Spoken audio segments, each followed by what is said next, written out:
Un répartiteur de police a répondu à l'appel d'une mère désemparée pour apprendre qu'elle voulait que le dernier souhait de son fils soit exaucé. Cependant, sa réponse a permis à la mère de se sentir mieux. Le fils de Margot, Christian, âgé de 4 ans, était tout pour elle. Bien sûr, son monde avait été un peu plus grand jusqu'à l'année dernière, lorsque son mari Georges était là avec elle. Mais après avoir appris que Christian était atteint de leucémie, il a choisi la solution de facilité et a abandonné sa famille. Margot travaillait comme comptable dans l'un des cabinets les plus prestigieux de New York, l'argent n'était donc pas un problème, même après le départ de Georges. Cependant, lorsque les médecins lui annoncent par téléphone la terrible nouvelle que son fils n'a plus que quelques mois à vivre, le soutien de Georges manquait à Margot. La femme était dévastée lorsqu'elle a raccroché l'appel et s'est effondrée sur le canapé en pleurant. Inquiet, Christian s'est précipité vers elle, tenant un mouchoir en papier dans ses petites mains, et s'est assis à côté d'elle, essuyant ses larmes. « Pourquoi pleures-tu, maman ?» lui demande-t-il doucement. « Quelqu'un t'a grondé ?»« Non, Chris », Margot a sangloté. « Maman est simplement inquiète pour toi. »« Pour moi ? Mais pourquoi ? » « Oh attends, est-ce que le docteur Peterson a dit que je devais encore subir un nouveau traitement ? Ce n'est pas grave, maman. Je suis un garçon fort. Tout va bien se passer. Comment je peux te dire, Chris, que rien ne va bien ? Je ne sais même pas comment te dire que tu n'as pas beaucoup de temps. » Margot éclate en sanglots une fois de plus. Regardant sa mère sangloter de façon inconsolable, Chris la serra dans ses bras. « Tout va bien, maman. Ne t'inquiète pas. Tout va bien se passer. Tu es très courageux, Chris, » a dit Margot entre deux sanglots. Cependant, maman a une question à te poser. Vas-tu me donner une réponse honnête ? Bien sûr, maman. Dit-il, en hochant sa petite tête. Tu peux me demander n'importe quoi. Bon, disons que le génie peut t'accorder un dernier souhait, Chris, que lui demanderais-tu ? Margot a demandé. Si est très simple, maman. Mais en fait, j'ai 2 souhaits, a gloussé Chris. Le premier, si est que je veux que toi et moi soyons toujours ensemble, et le second, si est que quand je serai grand, je veux devenir policier et protéger les autres.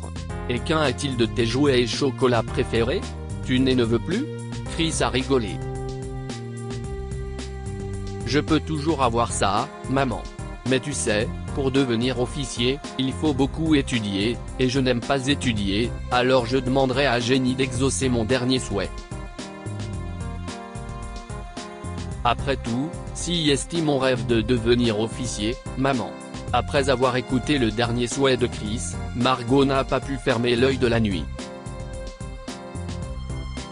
Chaque fois qu'elle fermait les yeux, ses pensées revenaient à son fils, qui était joyeusement assis sur le canapé à côté d'elle, lui racontant ses dernières volontés.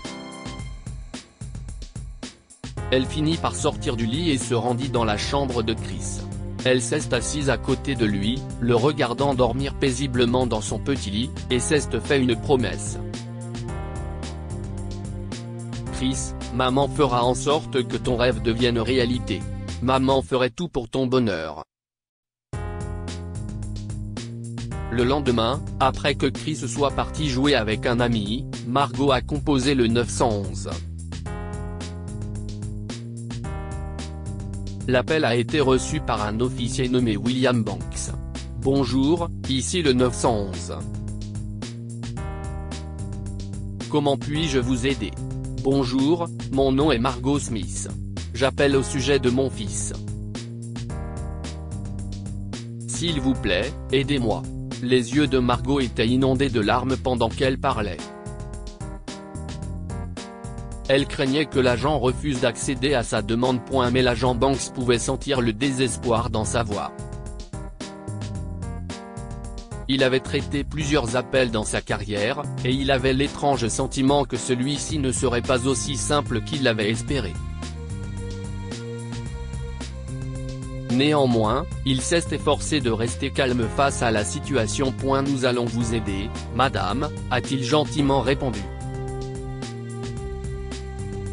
Si est notre devoir. Mais qu'est-il arrivé exactement à votre fils? A-t-il disparu? Pouvez-vous nous expliquer le problème? Mon fils n'a que 4 ans, monsieur l'agent, a poursuivi Margot. Et j'ai besoin de votre aide pour réaliser son dernier souhait. Mais avant de pouvoir terminer, elle a éclaté en sanglots. Ne vous inquiétez pas, madame. Essayez de vous calmer. Nous devons tout savoir pour pouvoir vous aider. Alors s'il vous plaît, détendez-vous et dites-nous comment nous pouvons vous aider. Tout est arrivé l'année dernière, quand j'ai emmené mon fils Chris chez le médecin. Margot a commencé. Quand elle a finalement révélé ce que son fils avait demandé comme dernière volonté et comment elle voulait qu'il l'aide, l'officier Banks était perplexe. Bien sûr, sa demande était inhabituelle, mais il savait qu'il ne pouvait pas la laisser sans réponse. Il a donc pensé à un plan pour s'assurer que la demande de la pauvre mère soit satisfaite. Ce week-end-là, Margot a entendu frapper à sa porte. Sur le pas de sa porte, elle a trouvé 2 officiers souriants et l'un d'eux tenant dans sa main une petite tenue de police. Nous sommes désolés, Madame Smith, il nous a fallu un certain temps pour contacter les fabricants locaux afin d'obtenir l'uniforme, mais nous sommes là comme promis. Où est Chris? L'officier Banks a demandé. Le bonheur de Margot ne connaissait pas de limite à la vue des officiers visitant sa maison.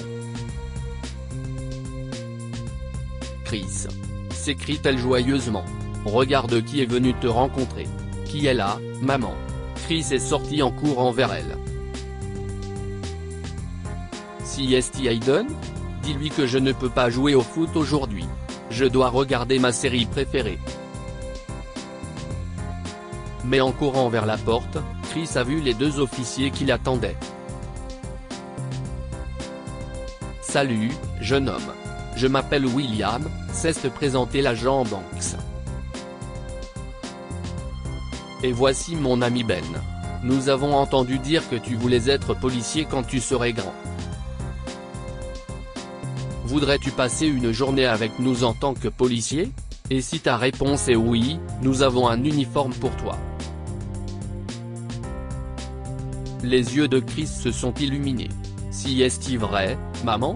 Je peux vraiment. Margot a hoché la tête. Oh mon Dieu, merci, maman. Merci beaucoup. Je t'aime, maman. Chris a sauté d'excitation. Et après quelques minutes, il est sorti habillé comme le plus adorable officier qui aurait pu exister. Ben et William lui ont donné un petit talkie-walkie et lui ont fait faire le tour de la ville dans leur voiture de patrouille et lui ont montré comment les choses fonctionnaient à l'intérieur d'un poste de police et comment les chiens étaient dressés. Chris était ravi d'avoir passé toute la journée avec les officiers. Pendant ce temps, Margot était soulagée de voir son fils si heureux, mais la peur de le perdre persistait. Elle en avait des frissons rien que d'y penser. Heureusement, ce moment n'est jamais arrivé. Nous sommes surpris aussi, Madame Smith, dit un jour le docteur Peterson au téléphone, mais Chris va mieux maintenant. Pour être honnête, j'étais moi aussi sceptique, alors j'ai vérifié les rapports, et il va effectivement mieux. Margot ne croyait pas ses oreilles. Vous êtes sérieux, docteur? Je veux dire, j'ai du mal à le croire, mais je suis très heureuse. Voyez cela comme un miracle, Margot.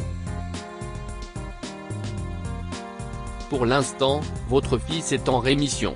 Il y a une chance que sa leucémie revienne, cependant, nous allons tout donner. Et, oui, Chris est libre de retourner à l'école comme tout autre étudiant, a ajouté le Dr Peterson. Il n'y a pas lieu de s'inquiéter plus longtemps.